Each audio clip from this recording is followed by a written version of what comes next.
Hello, Barmy Badger Army. Hey, Badger Army! To another Festive on the Bench. Yes, this is part 2 of our festive mini-series of On the Bench. So welcome.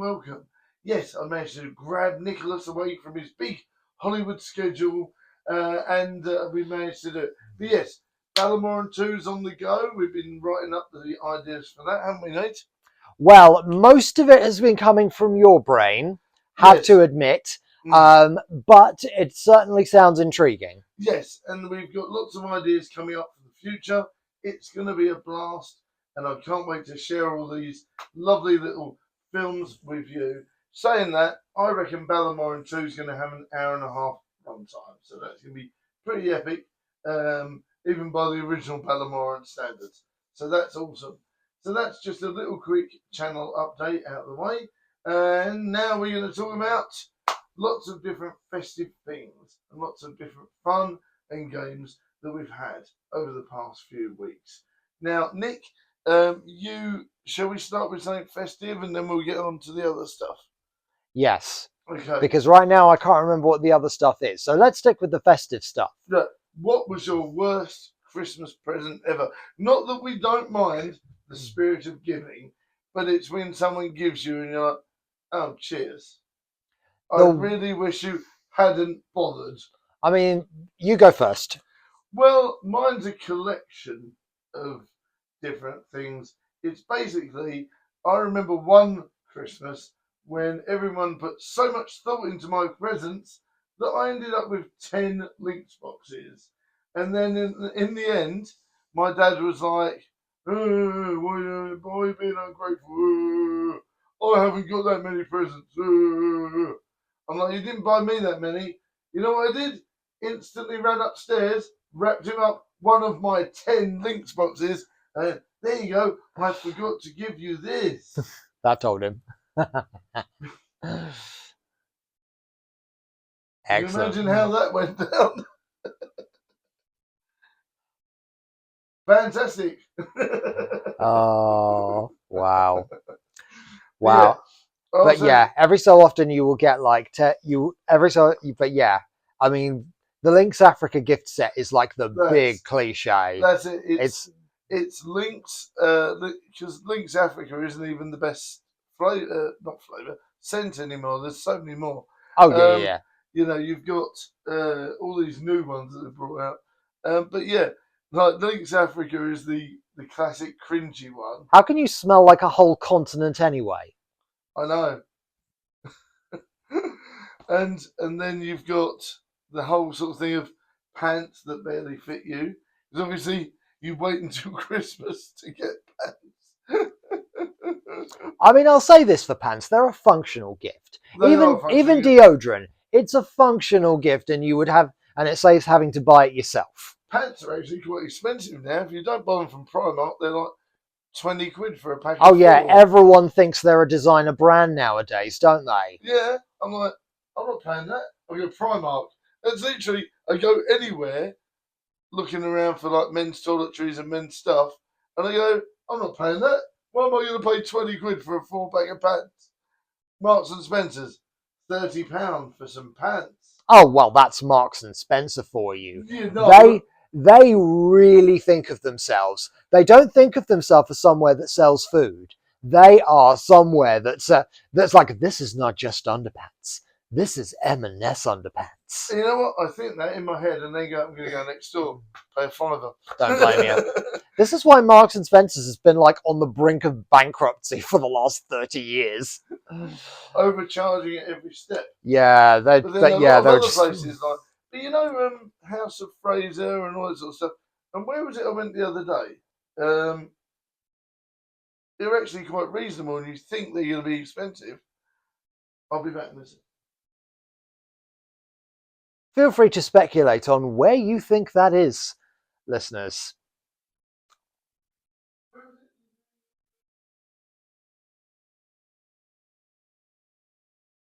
He's asking LKP. So yeah, he's just asking her right now where that was. But yeah, I've had like socks and pants for Christmas before now, and I actually don't mind that much. They, as you know, ultimately, I will make use of them. So yeah, my personal opinion is the absolute worst Christmas gifts that you can get are the ones that should be the best, but there's a part missing, or it's broken, or something like that. So, I mean, the same Christmas, I had a football keyring, which when you pressed it, lit up. I pressed it a couple of times, then something went wrong and it never lit up again. So that was a bit rubbish. And then the other one that I got,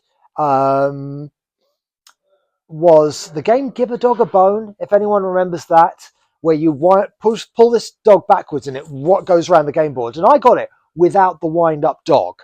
I was devastated. River Island. Anyway, yes. River Island, River yes. Island. Everyone thinks River Island's going to be really expensive, and it's actually not. It's really reasonable. Yeah, I think they think of themselves as a slightly more upper-class Primark. It is, and it's actually really good because I managed to get Badger Junior a vest and pants for like a small adult for 15 quid. Because he's now very tall, as you know. He's not the average 11-year-old. He is, viewers. He really is. Yeah. So, I don't know where he gets his height from. I'm not sure either. I know. I'm certainly taller than you. How? Baby mum. Yeah. It's certainly not from you. Although the rumours did circulate for a while. I don't think any child I could ever give birth to was ginger. I mean, I'd like it, but I don't. But yeah. Anyway, carry on with what you were talking about. So yeah, I was talking about when I got the game Give a Dog a Bone. I even told my friends at school that I wanted that game because I really, really wanted it. And it came with kind of like where you pull a wind-up dog back and it goes around the game board. I and remember that I got it without the wind-up dog, and I was devistated. Was that because they got it second hand or from a boot I sale don't think so. I think it was just sold without the thing in it. You know, every so often you'll get something with a piece missing. Yeah, that absolutely sucks. Yeah, so yeah, I was naturally devastated about that. Yes. But the thing is, it's like every year when kids at school ask you what you got for Christmas, someone was like, "Did you give the dog a bone again?" Well, yeah, because you'd have needed it again to get the dog. Goodness me, but yeah. And the other really bad Christmas present I got was one year where I had the flu. Yes. That was the same year that they decided to show Watership Down on TV on Christmas Day. Oh, God. We spoke about that during the last On the Bench. But, yes, we did. We did. What was bad for me one time was, and obviously my parents couldn't help it at the time. They didn't have much money, things like that. But everything was from a charity shop. And it's not like now where they vet everything and make sure everything's good and everything. So it's like my dad bought me a load of half-broken stuff. And I'm like,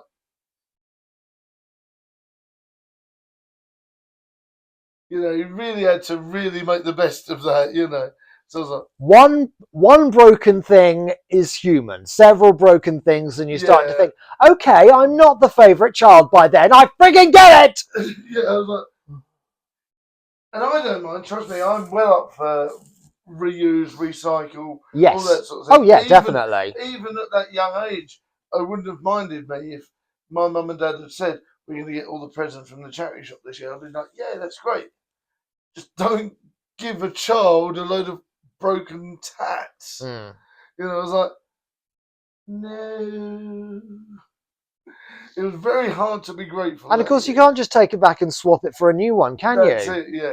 It was very hard to be grateful that year. I did manage it in some ways. But, because obviously I don't think my dad had a job at the time, things like that. Okay. As an adult, looking back, if I was a child and I'd have said, don't worry about anything, just wait till you can afford it, I would have rather had one new present rather than lots of, Yeah. And it wasn't their fault. They didn't really know what they were looking at, things like that. It was like, that is the most disappointing time as a child, I think. Yes. Oh, well, fair play to them for at least trying. But yeah, I think they should have. The year after that, I did get my Game Boy, and that was probably one of the best Christmas presents. Yes. So it all balances out. Yes. Yeah, we got a Nintendo. We got a NES in 1991. We got a Super NES in 1996. Ooh, okay. 1995. Sorry. Yeah, yes. We always bit behind with games consoles, but we always got them on Boxing Day rather than the day itself. Yeah, well, that was part of So the fun, though, wasn't it? Because Boxing Day was the day that you had time to play games and do things like that. You know, traditionally, that was the day that you sat and played with all your toys. And I think that is, it sort of got lost a bit now, but the entertainer, you know, the brand, they open specifically during the week and on Saturday, and then on Saturday is the big rush to buy the toy, and then on Sunday, that's the day that you go to church, and then when you come back, you play your game, you know? So there you go. So yeah, I'm not ungrateful. My parents tried their best and everything like that, but it's just like, there's a lesson there. If you are going to buy from charity shops and re-gift things, make sure that you check them before you wrap them up. agreed. Mm. Agreed. Well, it sounds like you dealt with it a lot better than childhood me would have done. I don't know. I So, think I cried and screamed and went up to my room in a huff. Pretty sure I didn't deal with it appropriately. okay. Well, at that age, any excuse for a good tantrum. Well, exactly. Right. Exactly. And Dennis has nearly knocked over the camera. Yes. If you see any sort of like vibration, then it's the wire being knocked. I think they might start treating it like a skipping rope at some Let's point. hope not. Let's hope Yeah, not. let's hope not. Right. So, yeah. Okay. Here's another one. Another little festive thing. Did we do worst festive food? Worst festive food. Yeah. I mean, to be honest with you, I think Brussels sprouts are pretty high up there. I've just never liked the taste of them much. My mum does, but yeah. I love them. Pickled walnuts for me. Absolutely grim. I mean, like, I don't think I've ever tried those. I think they might be my least favourite if I ever did though. like, you're meant to eat the shell as well, and like, so it's like, yeah, that's no. Just no. Yummy, soft shell weirdness. That's like eating the skin off a banana. Even monkeys don't do that. I don't know. There's some great recycling and upcycling ways of eating banana leather, kids. If you want to know some tips on how to create your own banana leather, hit me up in the comments and I'll let you know. Because banana peel is actually really tasty if you cook it right. Yeah, I mean, if you're cooking it into something. Yeah. But yes, so I would say, yeah, pickled walnuts are grim. But everything else is fine, apart from, like, obviously that weird salmon pate stuff you sometimes get. You know, where it's like got the cream cheese in it. You're never quite sure what to I make love of that. smoked salmon, but that weird sort of like, it says it's smoked salmon, but it's not really, and it's got a load of weird cheap cream cheese in it. Is it primula? Possibly, yeah. Yeah, something like that. Yeah.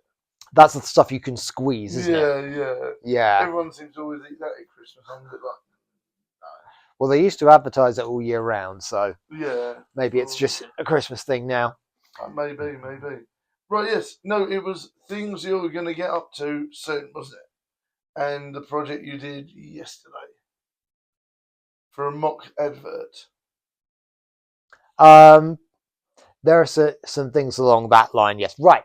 So there is a new video out that I worked on 2 weeks ago. Yes. with a Jewish comedian who goes by the name of Zach Margolin. I think he's got a good following on Instagram and TikTok. And we created this short film. It's a very short film, but it's done in the style of a Christmas advert that the supermarkets do. And so it's to the tune of Somewhere Only We Know, Lily Allen's version. And it's so it kind of features a Jewish guy at work where everyone's celebrating Christmas, but of course he celebrates Hanukkah, which happens usually at around the same time as Christmas. It's not on a fixed day like Christmas is, but it goes on for a period of 8 days. And yeah, so we had so it's kind of like a sort of Christmas meets Hanukkah style piece, and you can check it out on his page now. We will try and link to the video in the description. Yeah, I mean, what I was unsure of was that he did seem to have a Hanukkah tree. I was a bit like, is that something that he's made up as a joke, or is that real? I don't know many Jewish people. Right. Well, spoiler alert. It's round someone else's house. Ah, yes. Yes, and they have put like that the star at the top of it. Ah, okay. But then, not being funny, they do Halloween trees now. They do any sort of tree, don't they? Why Yes, they can't? can. Yes, so why And not? as well as Christmas jumpers, you can get Hanukkah jumpers as well. Mm. I wore one for the video, and it was very cool. It's got the candles on it, and it's got the sign of "I'm well lit," which is so. Yeah, just looking at it, that's like that. That's brilliant. You know, I'm not Jewish, but I would be tempted to wear that. I know, it's one of these ones that's quite funny, isn't it? Yeah. So that's that is out now, and yes, I hope. And hopefully, I will work with Zach again in the future. I had a really fun couple of days working with them on that. That's it, yeah. So obviously, we did the special edition of Screwed Your Life Up, including yourself. yes, Where we indeed. turn mine and Idris's cringe fest of a song into a cringe fest of a mini movie. So I quite enjoyed that. You know, it made me laugh. Idris is much better singer than me, so We know. but yeah, that was fantastic. I was very proud of how well that went, and I think the special edition worked out quite nicely. Yes, so which was quite fun. But yeah, what else? Oh yeah, can we talk about what you and Idris got up to the other weekend, or did you have to sign a non-disclosure? I don't think we signed an NDA for it, but we don't know when it's going to be out. It's what currently is a short film called My Brother's Keeper. Which is apparently an old story revamped, right? Quite possibly, but yes. And it features Idris and myself. We're playing crackheads.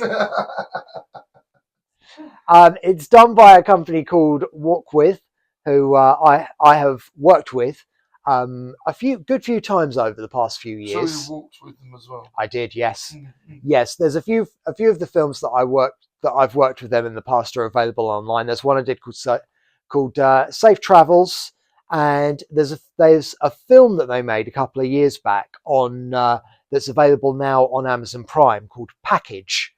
And I played a police officer in both of those.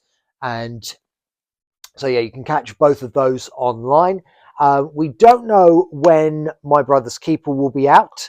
I think they have now completely wrapped filming on it. Oh, wow. So it's just going to be post-production and hopefully out early next year.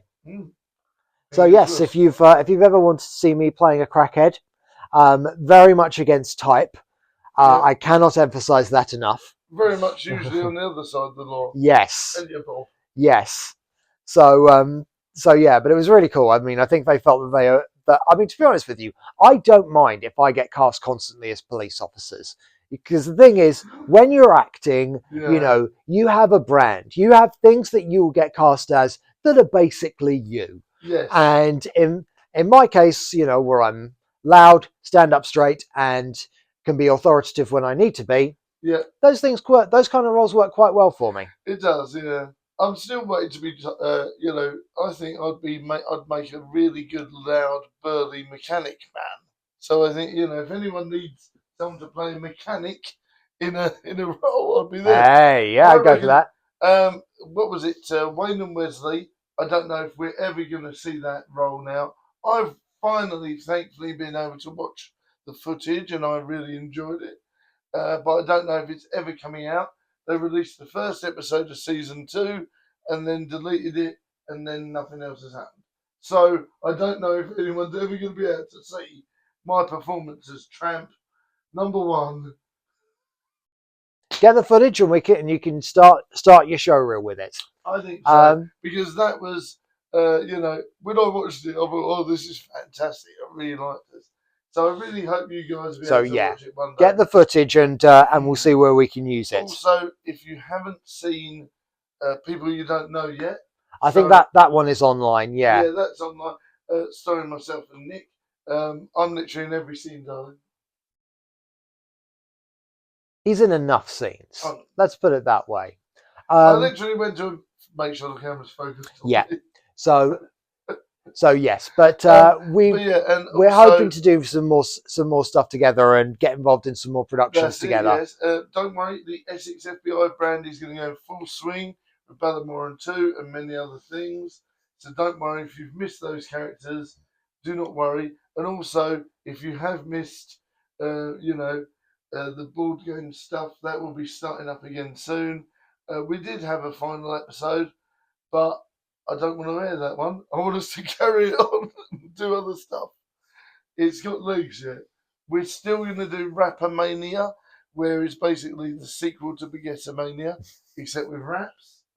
That's going to hurt a lot. Nothing can hurt more than those baguettes. Yeah. Those things are rock solid enough You know, by bread standards. You know, I actually got splinters from that. I'm probably the only person. That does not surprise me at all. Unlike, baguettes are, by bread standards, rock solid. I was actually quite surprised. I was like, ow. I literally pulled out this massive bit of sharp bread. What is this? Yeah. Baguettes are vicious. Yeah. So if you haven't seen Mania, I've probably still got some of the bruises from it right now. If you look closely, you'll probably spot them. But yeah. Also, like we're saying, the man with the and to carry on from that, one of my favourite projects of Nick's that he did with another firm without us was my brother, the man with the bread. Yes, indeed, that film is available to watch on YouTube. And that's what I would say a heartwarming religious tale. Would that be the correct way of describing it, Nick? Yeah. Yeah. It's a heartwarming religious tale. And, if you're feeling a bit down, watch it. It'll cheer you up. It made me cry, smile, laugh. And that was just my scene. Yeah. Yep. That was you chewing up the scenery. But yeah, no, that's really good. But yeah, like I said, more projects coming from the Essex FBI brand. So if you've been missing them, don't worry. Ballamore and 2 and many others will be coming soon. Right. Was there anything else we wanted to talk about? Goodness me. I know. Favourite New Year. Let's talk about that. What was your favourite New Year's Eve? Favourite New Year's Eve? For a long time, I went round a friend's house. Some friends of mine who were all housemates at one point. We'd go and see those, and that was a really good place to. And that was a good way to see in the new year. There were lots of us, seeing it in with lots of good friends is always a good thing. So yeah, I've not really ever gone anywhere too spectacular for New Year's Eve. I mean, maybe I will at some point. I know they have this huge thing going on in the center of New York, but might be a little bit of a big ask going there for that. Maybe I will one of these years. Who knows? New Year's Eve's always been a bit of a weird one. It's either you go bonkers with it, like go up London, or you go to a massive party, or you do this sort of stuff, or you sit at home and have a drink, and you watch Speed, starring Sandra Bullock and Keanu Reeves, and eat too many Pringles, and then go, ooh, fireworks. I thought more people would be watching Jules Holland's Hootenanny than any films. Speed was always on before. Oh. Yeah. So yeah. Random film to have on New Year's Eve? I know, yeah, but it's not quite, it's like an action film, isn't it? Yes. But yeah, I know. It's 30 years old this year. Blooming heck. It's worrying. Yeah, I always like watching action films on New Year's Eve, watching the fireworks. Usually it's a family occasion. In my youth, we did always used to have some parties. I think one of my favourite ones was when it hit the year, and this is quite a while ago now, obviously, is when it hit 2020, the 2000. That was probably the most bonkers, time to be alive. Well, people thought planes were going to fall out the sky then, didn't they? Yeah, and people were like really weirded out. Like people thought all the computers were going to break, or the phones were Yeah. going to break. Everyone thought, the world was going to To end. be honest with you, no one was really sure whether the new millennium started at the beginning of 2000 or the beginning of 2001. Really? I remember that whole debate. Yeah, because there was no year zero. Oh, right, yeah. So it's really that was my overriding memory, and I was just like, I really can't wait for this all to be over, and then we can get back to more important matters. But we are one of the last generations that have obviously seen some big key. I mean, obviously, I wasn't born in the 70s. Oh, we've seen a lot.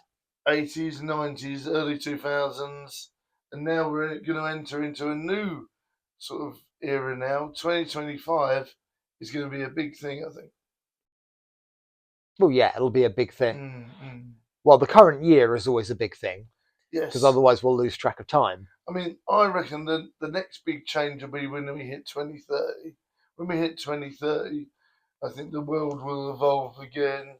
Trains, things that we enjoy now will be a thing of the past that no one ever does.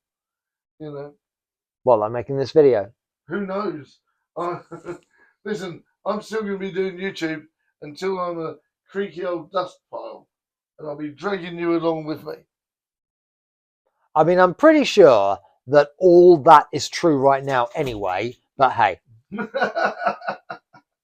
Trust me, it's going to be true. Right. If you're watching this in 5 years' time, come back and tell us creaky old dust piles are still doing it. You never know. You never know, Nick. We might have got to 50k by then as well. Wow. Ooh. Right, Nick's giving up the ghost. It's time for us to go. Look after yourselves. Keep safe. Keep well. Much love, everyone. And we'll see you in the next vlog, video, stream, movie, or short. Bye for now, Barmy Badger Army. Bye for now, everyone. See you soon. Bye. Bye. That off switch didn't work, did it? Did you try turning it off and it didn't work? Say bye. Okay. Goodbye, everyone. Goodbye.